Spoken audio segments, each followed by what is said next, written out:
Welcome to Chronicles of Old Singapore. This is Dr Loh KS here, and I speak to people about their memories of Singapore before it became a global city. And one of the things, of course, that made Singapore what it is today is our industrialization and economic development in the 1960s to the 1980s. And this is part of the economic chronicles of Singapore that I've been trying to develop with people like Charles Nui, with people like Mike Liu in the previous episode.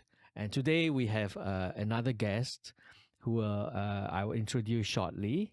But what we are going to talk about today is Singapore's industrialization from the perspective of West Germany, right? And that is a topic that actually many of the older Singaporeans are quite familiar with, right? Because they have heard of this wonderful German company called Rollei, which established a factory in Singapore in the 1970s before closing down. So the story of Rollei, which make cameras and shutter lenses and whatnot, is one of the famous stories of Singapore's industrialization. And it tells us very much about the role of West Germany as one of the countries that brought in multinationals to help develop Singapore's economy, as well as give Singaporeans, many Singaporeans a lot of jobs in those days.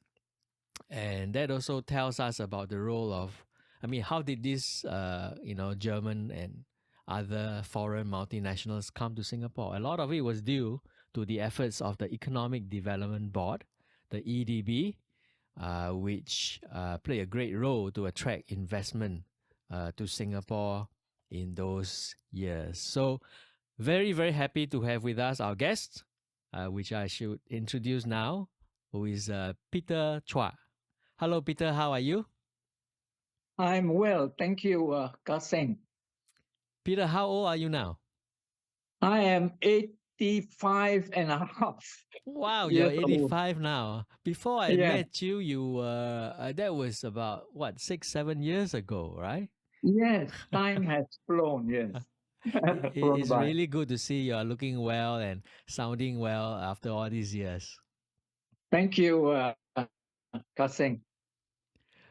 Peter, I'm really interested to talk to you about Rollei and the West German connection, but especially right your role in bringing all this venture about and your own interest right in West Germany and the German language. So maybe we can start first with the German language, right? When Yes, did you start yes. learning German? Oh, I started learning German long ago, way back before 1961, when I was before I went to the university in 1961. But it is the German I learned was when I got a scholarship given by the West German government for a master's degree in engineering in 1960, end of 61. And that's where they taught me again at Goethe Institute for 4 months. And they said I was qualified to enter German university in autumn of 1962. Because end of 61, we took a trip to Germany, West Germany. The government there has given scholarships, many scholarships. Two to Singaporeans. I was one of them. Two to Malaysia, 15 to India, two to Vietnam, and three to South Korea. So beginning of 1962, they taught us German again. I managed to skip the first class, and then for 4 months, I had classes in level 2 and level 3, which qualified me to enter university. Okay, that's Right. when I really had training in Germany for the language. That's so interesting. How Yeah. did you learn? What made you interested in learning German in the first place? Uh, oh, that's an interesting question. Before I went to university, I was an air traffic control officer at Paya Lebar Airport. And being in the control tower, there was some free time. But I wanted to learn another language, and I wanted to do German. That was when I enrolled myself at Goethe Institute in Bukit Timah, Singapore, in uh, 1961. Uh, yeah, beginning of 61. And that was how I was interested in the language, in the So, German language. so no planes crash, right, while you're learning German. No, not at all, not at all. Because I only could learn when I had free time. Yeah. I mean, why Yeah. did you choose German ahead of like French or Japanese? I understand that quite a lot of people were so interested in Japanese in Yes. those years, right? I think it was God's will. I have no answer for that. Mm. I think I may have been respecting the German technology when I was doing my HSC, higher school certificate schooling at Victoria School. And at Victoria School, I finished my HSC in 1958. Mm. And maybe German technology was quite well known then. I had science uh, lessons, but now I cannot recall exactly why my preference was for German. Yeah. Sorry. So there was the Goethe Institute at Bukit Timah. Correct. Those years, 1960, 61, and yeah, and later when I got a scholarship to Germany, 1961, the doctor in charge of Goethe Institute advised me when I asked him whether I should go to Germany. Uh, no, it was quite a strange idea. And he said, no problem, you just swim, take a long swim, and you will survive. That was my beginning uh, connection with German language and Germany, Ah. Dr. Loh. How's your German today? Still okay, still good. I still have many German friends here in Singapore and in Germany. Even some of my first year university mates are still my friends. That Ah. was uh, that was in autumn of 1962 at the Technological University of Darmstadt in West Germany. There's a little test for you. So can you tell us in German how you feel today being on this podcast? Ich fühle mich recht wohl dabei, which means I'm feeling very well with this uh, podcast. It's wonderful. It's not something you forget, right? So after all these No, years, how do you still remember your German? You still uh, practice it? for, for yes, I do practice. I communicate with my German friends in Germany and with the German people here in Singapore, with the authorities, with trade related people who are sent from Germany who are working in Singapore. Anyway,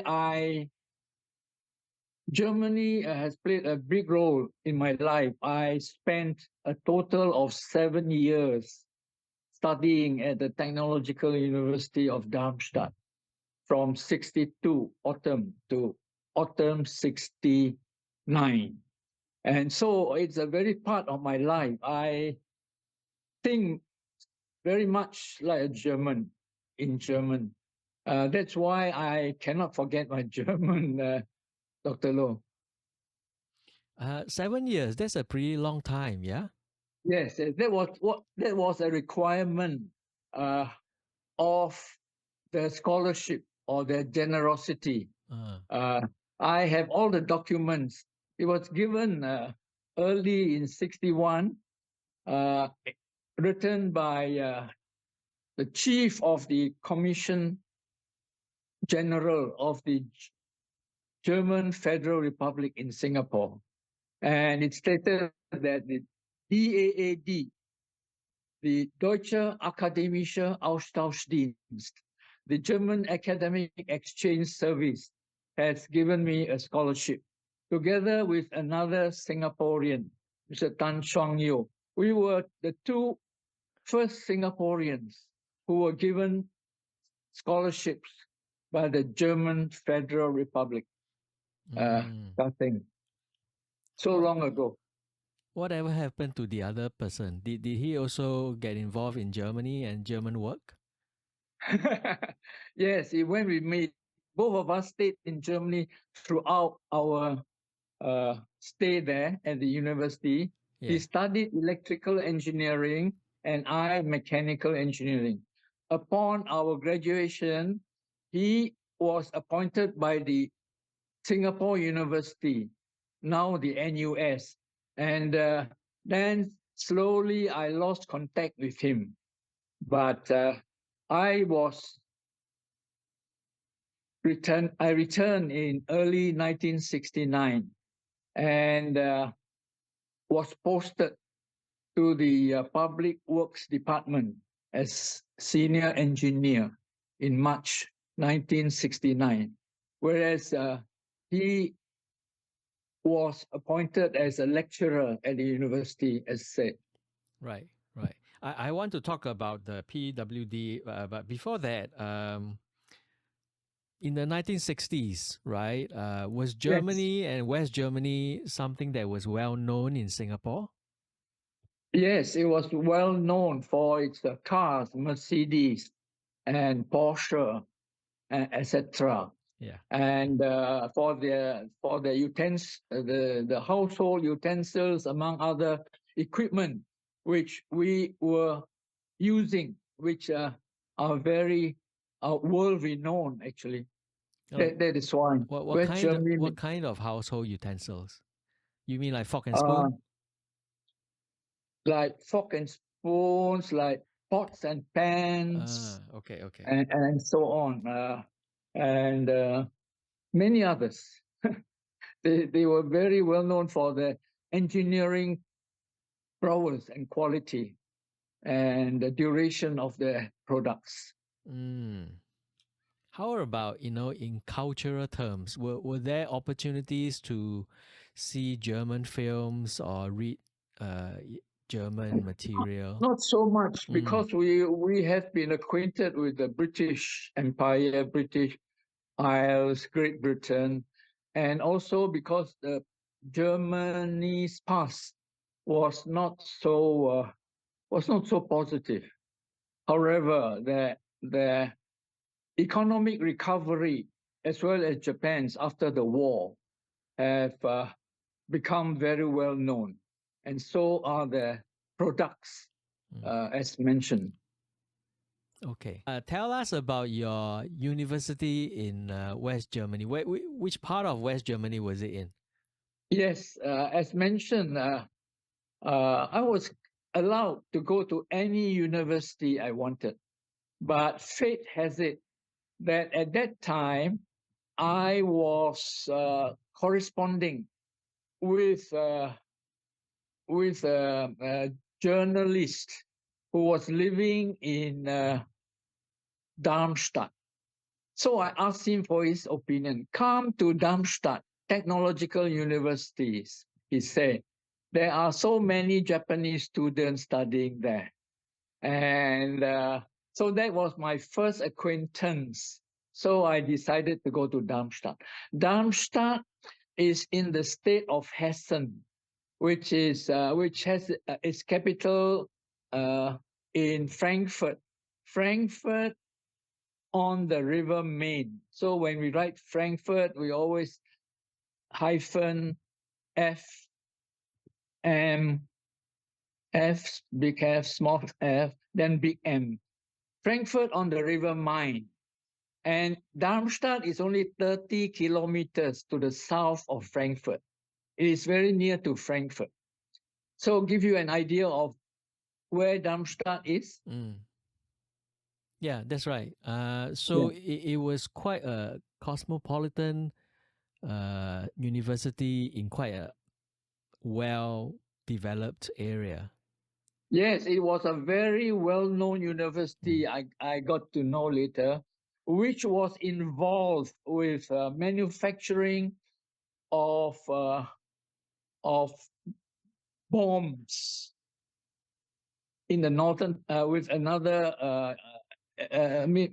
which was involved in the manufacture of bombs, which were which were shot from northern Germany into London during the Mm, war. mm, mm. So Darmstadt was very well known for its professors, for its mechanical engineering prowess, among others.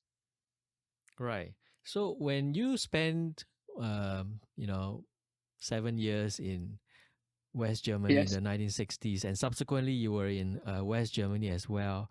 Were there any memories or any traces of the Second World War and the influence of Nazism? Was it still there in those days, or was it No, gone? not at all. Mm, This was the good period of West Germany.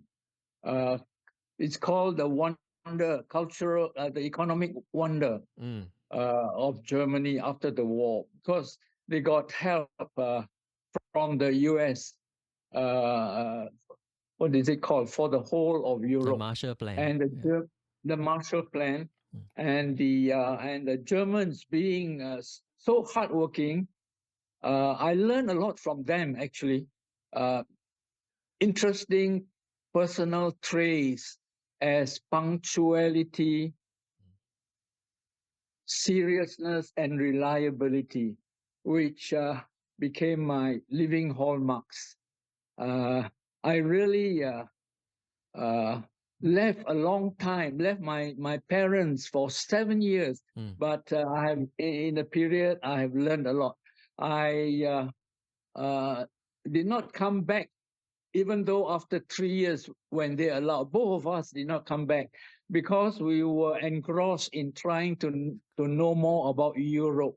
So we used our holiday period after the first degree. There were two degrees given. So mm, after the first degree, we used the time to travel to England, uh, and other countries in the European continent. It was a fantastic period of my life, the 7 years, which I will never forget, which taught me so much. And uh, uh, although I miss my parents, but they have a big family of 10 children, which was one reason why I needed the scholarship, being the eldest son.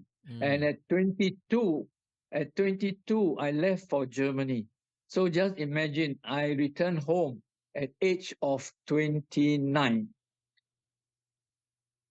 Yeah, it's Dr. Loh. almost you spend most of your 20s in Correct, correct. Germany. Yeah, And while Singapore was getting used to the new Singapore.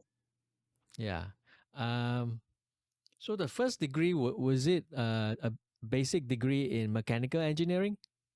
Yes, it's more or less similar to the Bachelor of Engineering Right, here right. Okay, okay. in the British world. And then they, as I said, they gave me a master's. So for master's, I have to spend another 3 years talking also to the professors.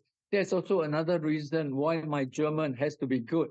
I had to uh, talk to the professors to convince them before my graduation. I was doing mainly involved in aeronautical engineering and General Electric machines, engines, more or less car engines. Mm, Yeah. mm.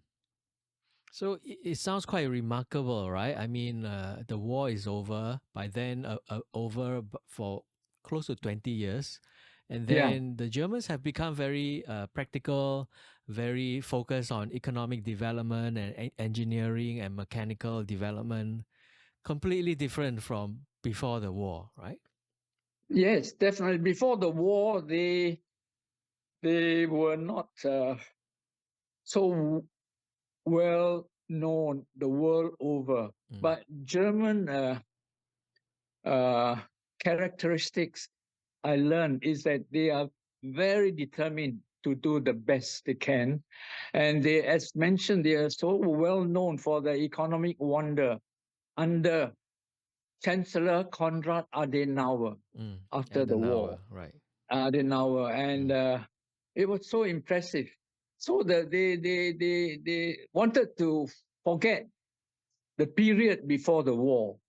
So they wanted to prove to the world their greatness again. So there was a very inspiring period for both of us, who were the first Singaporeans living in Germany. We were very proud of that fact itself, ourselves.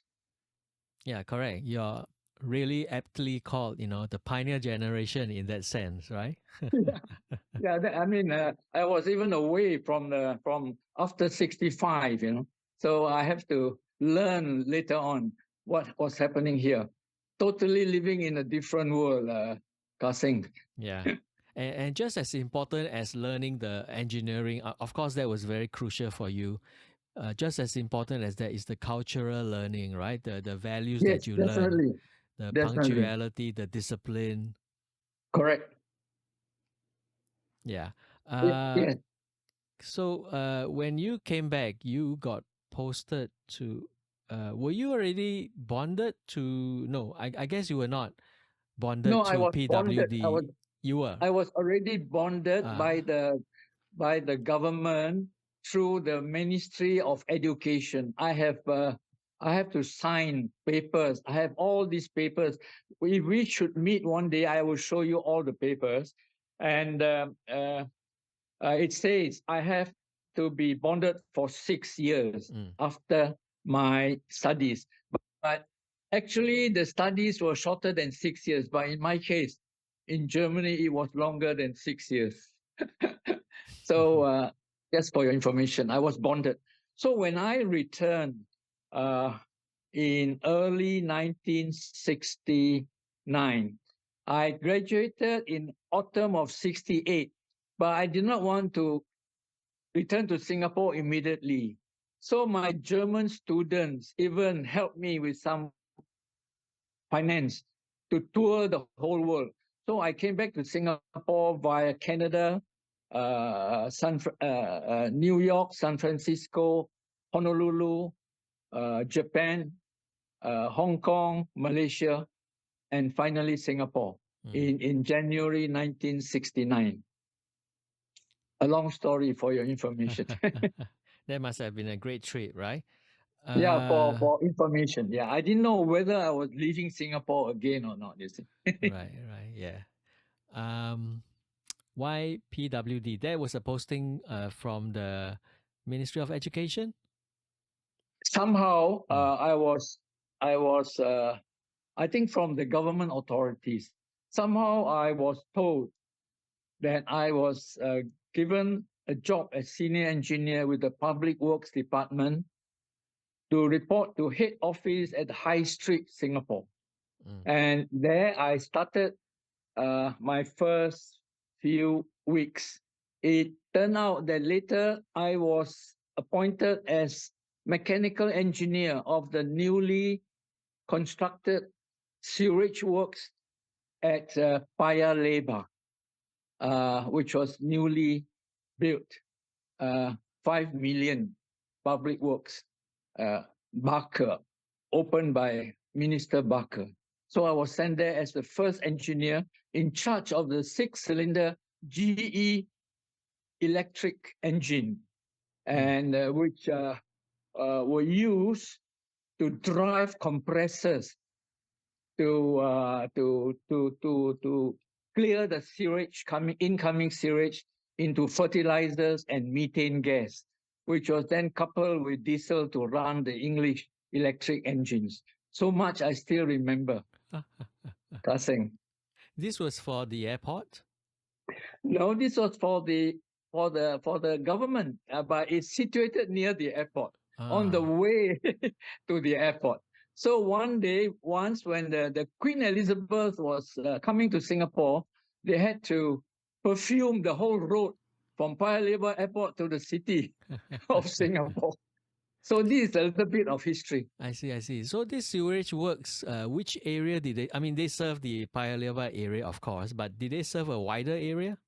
I am not sure about that, but it must be a combination of both. Okay. How long were you at PWD? Yeah, that's a good question. So I was there, let's say, with PWD in March. So 3 months later, I got a call from Mr. Wong Ha Hee of EDB, wanting to meet me. So he came to the. So after our confirmation, he came to the sewage works and allowed and took me to the airport, some lounge for a meeting.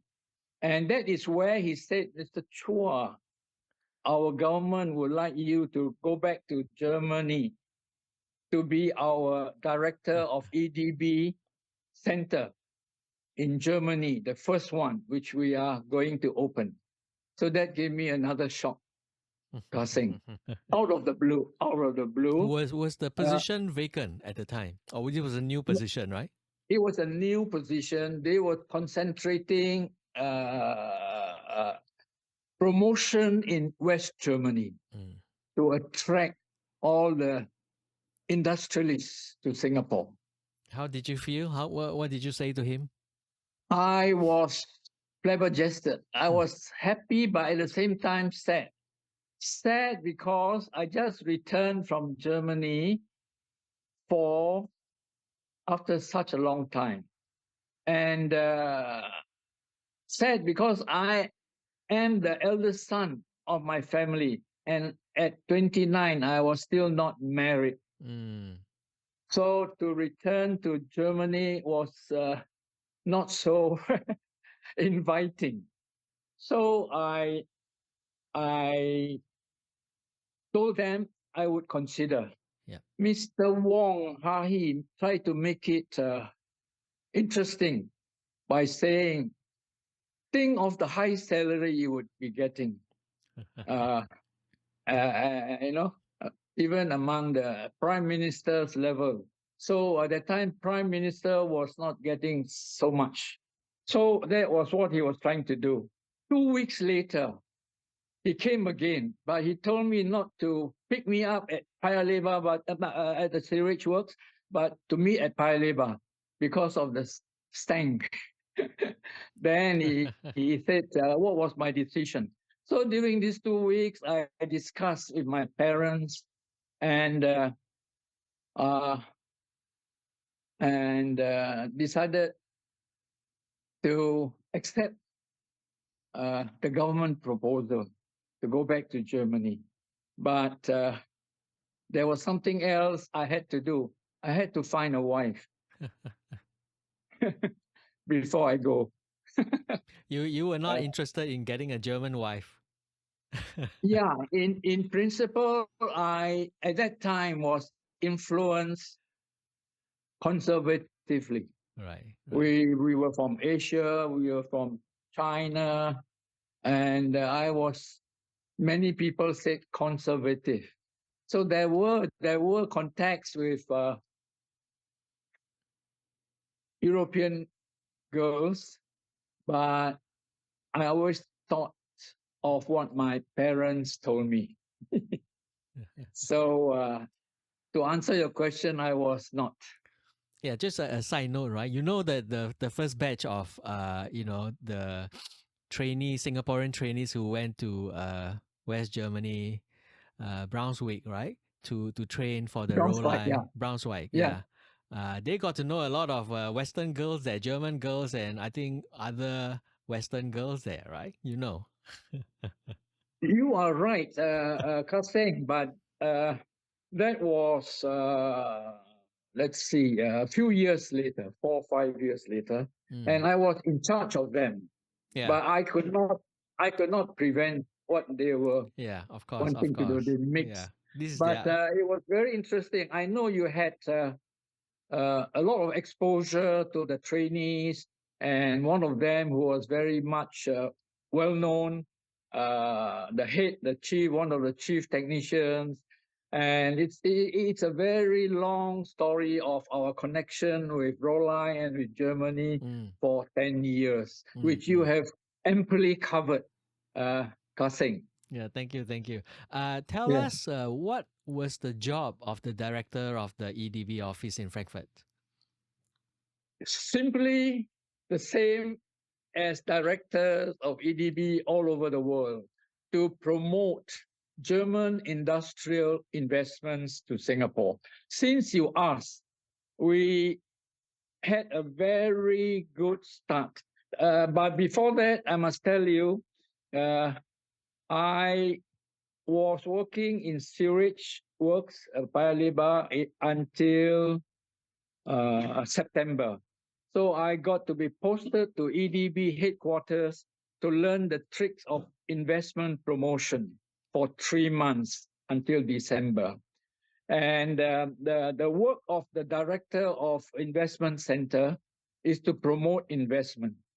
And when I jump a bit, when I reached Frankfurt, arrived in January, my boss, the director of all investment centers in the whole world, Mr. Chan Chin Bok, Mm, came also to Frankfurt to coach me. And we what we do is the following. We we ask a consultant in Switzerland to prepare a brochure. And the title of the brochure in German is Singapore, the Schweiz Asiens. Singapore, Switzerland of the East, Switzerland of Asia. And handy brochure.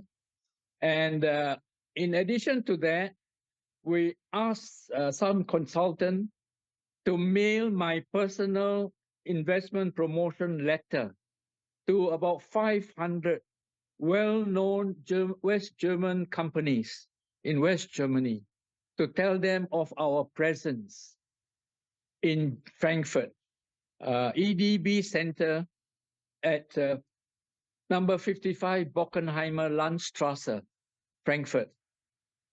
And that is how we started. But the main thing was we had to work very, very hard from day one. Even Chan Chin Bok had to be with me. We stayed together in a hotel, and we ordered 3 rooms, one for him, one for me, and the one in the middle is our EDB office for Germany. And there we prepared, we worked, we thought it over for 1 or 2 weeks, and we also went to visit many factories. The 6 years of EDB work in Frankfurt was very, very tedious, very, very active, very, very tiresome, traveling to all the factory locations as we have met them all over Germany. mm, But the result was fantastic. Rollei. Talking about results, I arrived in January in Frankfurt for EDB, beginning on the 10th. 1 month later, I got a call from a Mr. Henning Melchers, who is the MD of Melchers and Co. mm, in Braunschweig. And he asked me, are there any German photographic companies in Singapore? Upon my saying no, he said, very good. Then I will drive to your office in Frankfurt, and together we will drive to Rollei headquarters in Braunschweig. And that was what we did. Down there, this is the most important result of my 6 years of work in, I think, in Germany. There we met the whole board of managing directors of Rollei Werke, the chief of whom is Dr. Heinrich Basel, and assisted by Dr. Westphal and about 6 others. So there I talked to them. I was asked to talk to them for 4 hours, for about 4 hours. Why? Because they were thinking of going to Asia uh, to invest.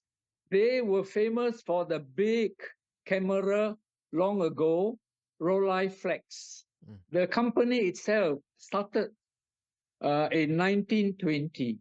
So by the time I was there, they were very well known a few years earlier for the Rollei Flex camera, but they went into small cameras, Rollei 35, and there they had tremendous competition from Japan, from the Japanese Canon small cameras, and they had to be in Asia for labor uh, economics. And then they said they have been thinking of Taiwan, Taichung area. Taiwan is a big company with many universities, many engineers, many supporting industries. And why should we go to Singapore? He asked. I said, oh, you asked at the right time. Because Singapore, I had all the answers from our EDB chairman, Mr. I.F. Tang Yi-fang, who was chairman of EDB at that time, 1970. He was one of the six consultants we invited from the United Nations to Singapore, uh, invited by Dr. Goh Keng Swee for industrialization purposes. So that is a bit of my stay. Wasn't I.F. Tang Taiwanese? I.F. Tang is Taiwanese. Yeah. Okay. He studied in America and he was appointed to work for the United Nations, some part of the work, and he came as a team. Winsemius was the leader, and then there was another one, Valgren from Sweden. I'm finding it difficult to remember all the names, but I check and I still can remember because we had such many contacts. We work like hell. We really work. There was actually a German consultant in Winsemius' second team to Singapore called Franz. He was a shipbuilding expert. Yeah, I think the Germans have helped. For your information, before the Public Service Commission confirmed my attachment to EDB and to be sent to Germany, they appointed a German consultant who was helping us with some work of industrialization, and he tested my German before I went, and my German was really roasted and tested by the Germans even before 7 years through university. If you are going to pass so many languages examinations until masters, you have to know your German. I think. Yeah. I mean, as you said, right, the Germans are very serious people. And they are punctuality. I never forget. Yeah. I want to ask you, right, like, setting up that EDB office in Frankfurt and um, doing this brochure, what did it mean to be the Switzerland of the East? The success of Switzerland, the banking, the high standard of living, speaks for itself. It's quite well known, Switzerland in Europe. So when we say Switzerland, it means a lot of things good. So the consultant in Switzerland decided also on that name. Yeah. And when we set up the office, I must not forget to mention one of the early visitors there was Tommy Go, our ambassador, who was based also in Switzerland. And he came and visited, and there were many other visitors, including Mr. Dana Balan. Mr. Dana Balan's visit was interesting. He was the head of Rollei. He was the head of DBS in Singapore. And DBS, when Rollei went to Singapore, took a 5% interest in Rollei finance in Singapore. And at that time, Rollei had AGM, and the papers sent to him were all in German. So he came with his assistant to Frankfurt EDB office, asking for my assistance to translate the papers. Yeah. And we also had other ministers visiting us. There is a very interesting story. And by the way, the first time our Prime Minister, Mr. Lee Kuan Yew, came to Germany was in October 1970. I think he had his 47th birthday. He was in Russia before he came to Frankfurt. Mm. And the Dresdner Bank invited him for a meeting with industrialists and bankers. And I think I have shown you the photo. I've sent the photo to you. Yep. And that was the first time I was with him face to face. He was also staying at Frankfurter Hof. And the people had a very unique memory of LKY. Mm. They said he was so German, the way he conduct himself, Oh, yeah? walking, speaking. I can never forget. The Switzerland image, right? That Yeah. shows that Singapore was the EDB was trying to change its image in the West, Yes. wasn't it? Because in the 50s and the 60s, Singapore's image wasn't very positive as an investment Yes. center. Sure. And that is why during the Goh Chok Tong era, he was very proud that we were achieving Swiss standard of living, or he wanted to increase the level of Swiss standard of living during his term.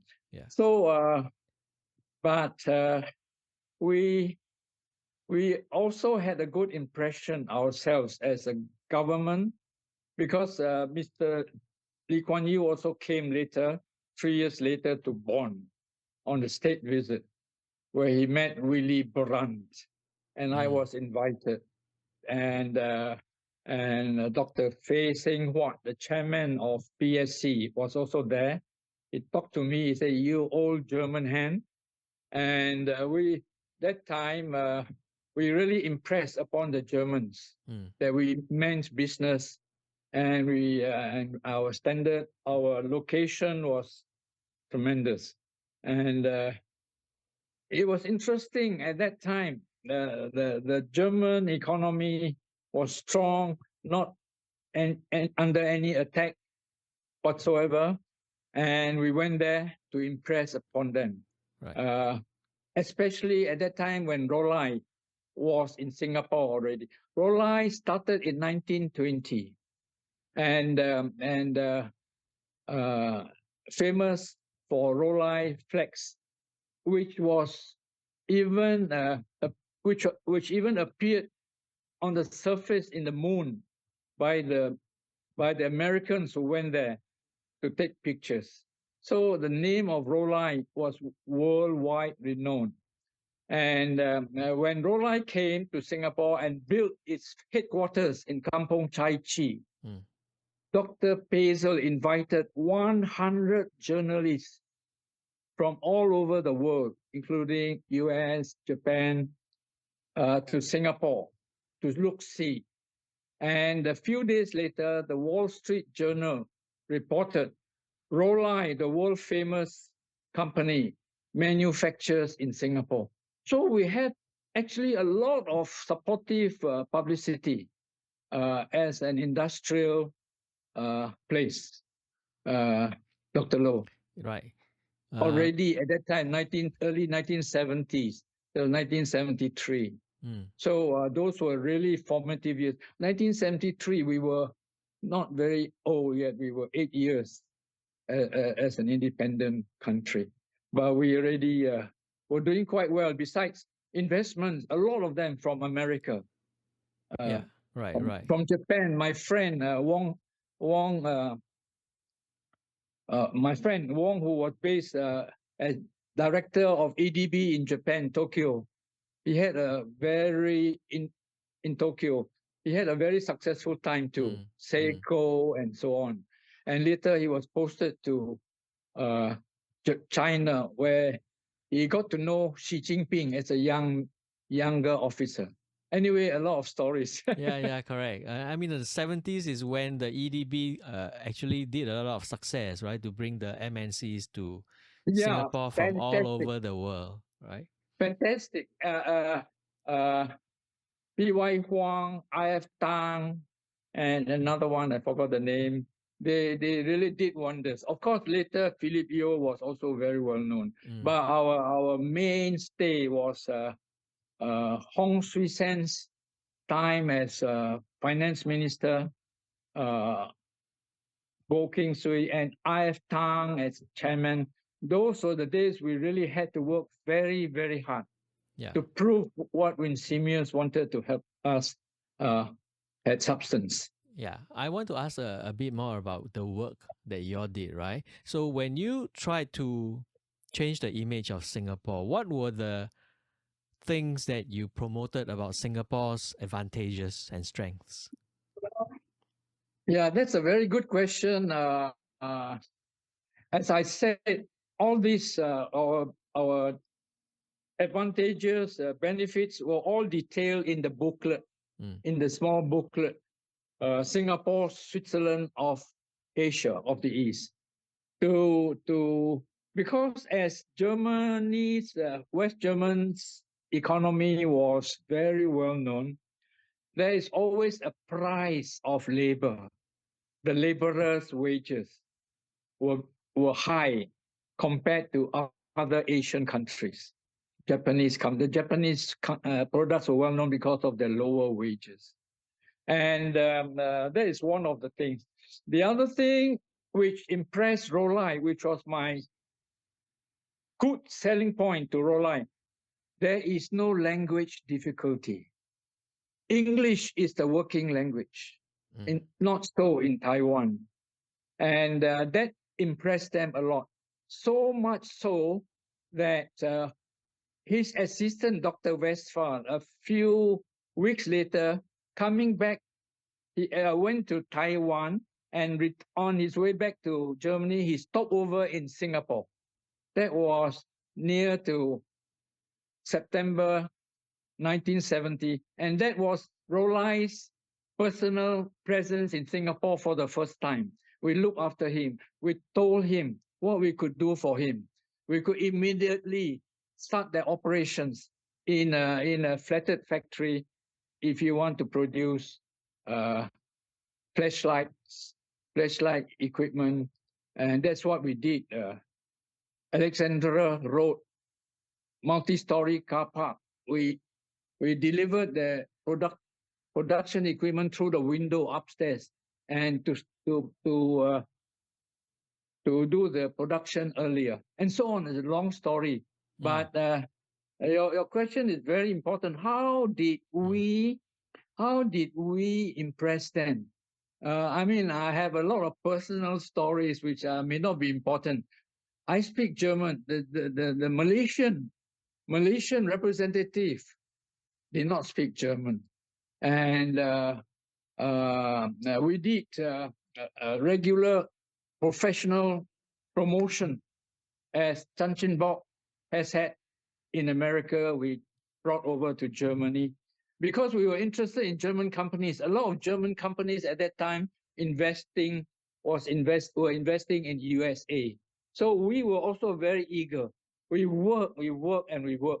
That is why after 6 years, I decided it was time to come back home and give up because uh,